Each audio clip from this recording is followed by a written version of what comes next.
The Tiger. This intimidating machine is an extremely controversial tank that is surrounded in both wild myths and overly discrediting tales. For me, this tank takes the #1 spot as a favourite purely because of the interesting stories and mechanical development that it went through, only to rarely see the use it was intended for.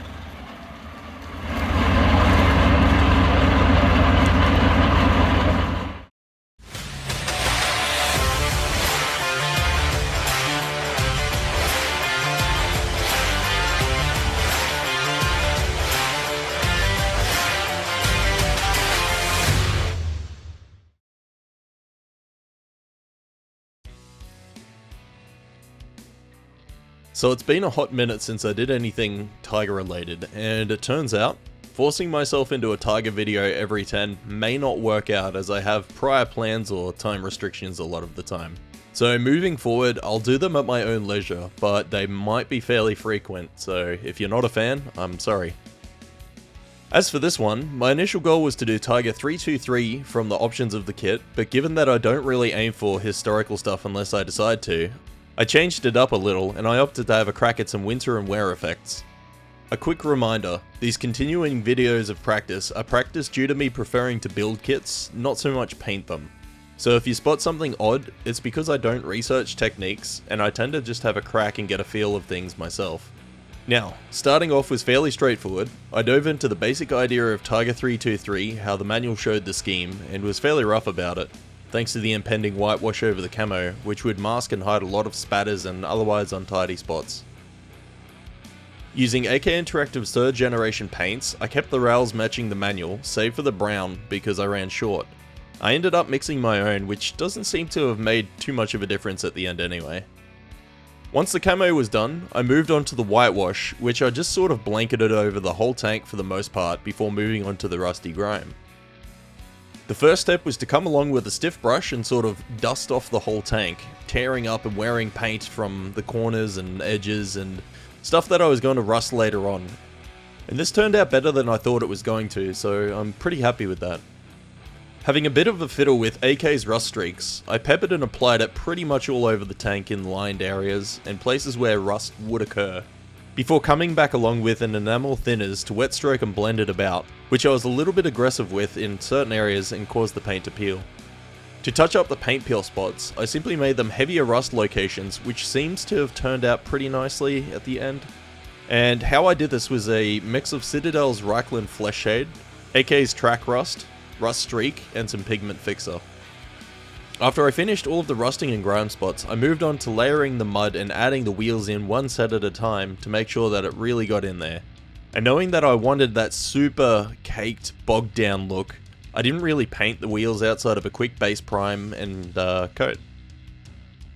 The mud itself was done by very messily adding some Pigment Fixer and mashing on heavy amounts of Ammo's Winter Soil. And as you will see, was coated all around the vehicle to give the end result of a previously bogged down or at least wading in deep mud effect.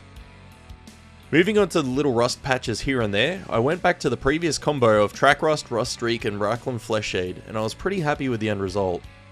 The final pigment that I used was Smoke for the muzzle and exhaust shrouds, which are actually the wrong ones for 323, and I don't know why I did that, so thankfully it's not a historical build.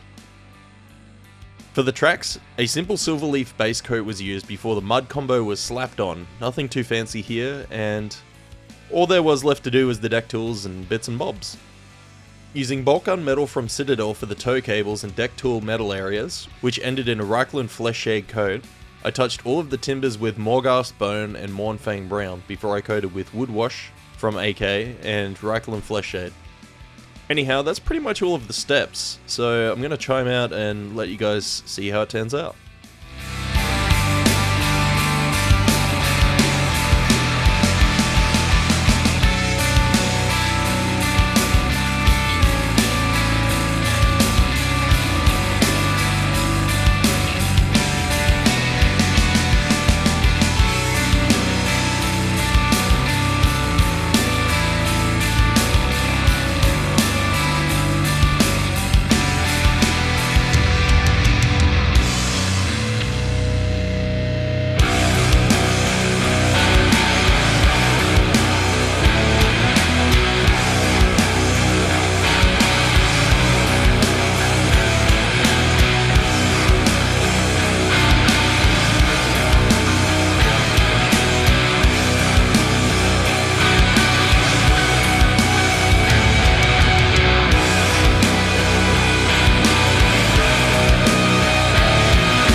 Ultimately, I love this end result.